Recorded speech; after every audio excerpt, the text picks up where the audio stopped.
అందరికీ నమస్కారం అండి. నా పేరు మొహమ్మద్ తాజ్. నేను వరంగల్ జిల్లా నుంచి వచ్చాను. నేను దాదాపు ఒక 15 సంవత్సరాల నుంచి కవితలు రాస్తున్నాను.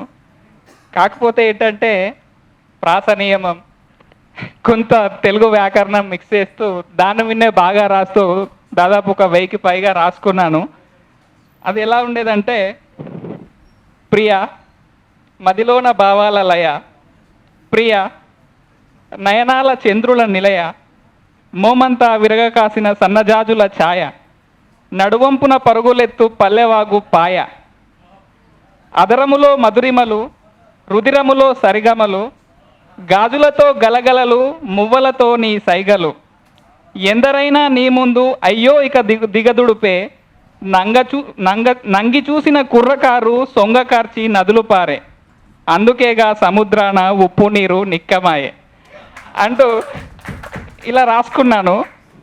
ఇవన్నీ కలిపి ఒక బుక్ ప్రింట్ వేసుకుందాం, అందరూ ఎవరు కలిసినా నీకేమైనా పైసలు వస్తానయా, ఏమైనా బుక్ వేసినావా అని అడుగుతూ ఉంటే, సార్ అందరు వేస్తున్నారు కదా, అందరి బుక్కి మనం వెళ్తున్నాం కదా ఆవిష్కరణలకి, నాది కూడా ఒకటి వేసుకుందామని నేను సన్నద్ధమై అన్నీ రాసుకున్న తర్వాత ఒక బుక్ ఫంక్షన్లో తగుల గోపాలన్న కలిశారు. నాకు కలిస్తే అన్న ఇవి చేయొచ్చా అంటే, తమ్ముడు ఇట్లా కాదు, ఇది లేదు, ఇట్లా రాయట్లేదు ఎవరు, ఇది పనిచేయదు, నువ్వు మళ్ళీ వాటిని అన్నిటినీ రీరైట్ చేసుకున్న తర్వాత ఒక 1 year or 2 years ఆగిన తర్వాత ఇంకా కొంతమంది బుక్స్ చదివిన తర్వాత దేని అప్పుడు ట్రై చేద్దాం మనం, అప్పటి వరకు ఆగు అంటూ అని తన బుక్ అండ్ తర్వాత నల్లకోట వన్నకాడు మన నాగిల రమేష్ అన్న 2 బుక్స్ వేసుకొని చదివిన తర్వాత అవి ముందలు వేసుకుంటే నెత్తి గిన్నెల గడ్డ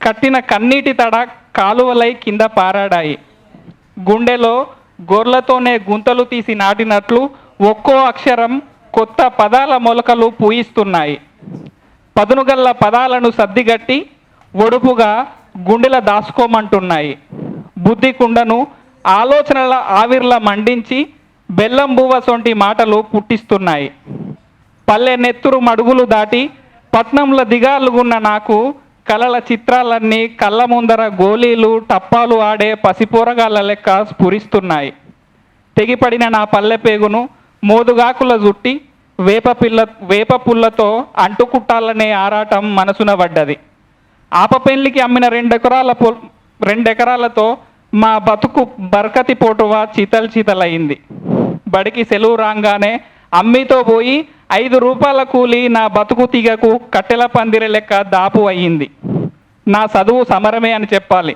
చంద్రబాబు నాయుడు ఇచ్చిన గ్యాస్ పొయ్యి అమ్మకానికి పోయి అంగు లాగి బడి పుస్తకాలు అయ్యింది, ఆడిడ దేవులాడిన హ్యాండిల్ పయ్యలతో అతికిన బొంత సైకిల్ మీద కోమటోళ్ళ శ్యామ్ సుందర్ తాత పేరు ఇప్పటికీ నాకు గుర్తే, 16 కిలోమీటర్లు జేబుల పైసా లేకుండా 5 ఏళ్ళు ఆకలి మంట తెలవకుండా అక్షరాల బువ్వబెట్టింది ఈ 2 పయ్యల మిత్రుడే, రెక్కలు దాయకుండా చేన్ల కలుపు బీకి పత్తి తీసిన నారు మోసిన కాన్నుంచి మెదగట్టి కుప్పబెట్టి కళ్ళంల వడ్లు తీసిన కోమటోళ్ళ బాబుసేటు కాడ బెల్లం బుట్టలు యూరియా బస్తాలు మోసిన ఆ కష్టమే నా కంచంల మెతుకై పక్కోని గాయానికి కూడా పసరు కొమ్మై సాయపడమన్నది, ఇప్పుడు ఆ కన్నీళ్ళే నా కవితా వస్తువులు.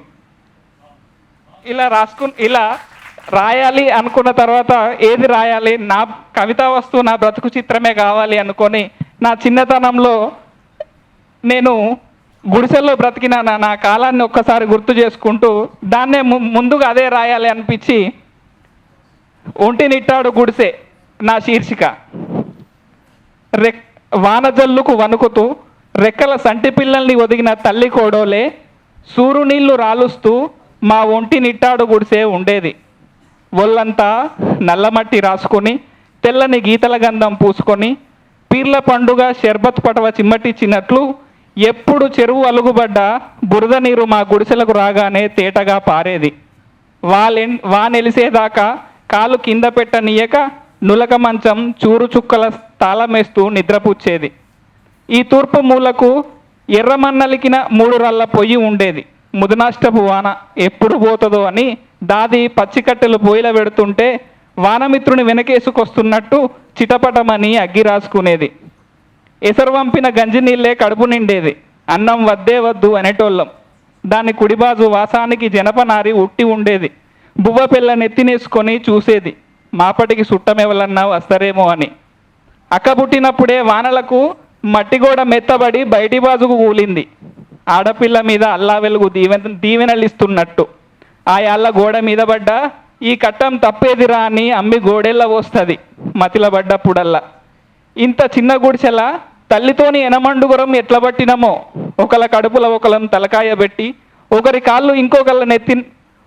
కాళ్ళు ఇంకొకళ్ళకు నెత్తిబట్ట చేసి అమ్మి అబ్బా పనికి పోయి వచ్చేటాలకు ఇల్లు వాకిలి ఊడ్చి బువ్వ గిన్నెలు గడిగి ఉంచేది, వేడి నీళ్లకు పొయ్యిలో కట్టెలు ఎగనూకుతూ. మాపటికి పెద్దోళ్ళు వచ్చేదాకా ఒక పక్క పట్నం తుమ్మ చెట్టు, మరో పక్క రేగు చెట్టు మాకు గస్తీ కాస్తూ ఉండేవి.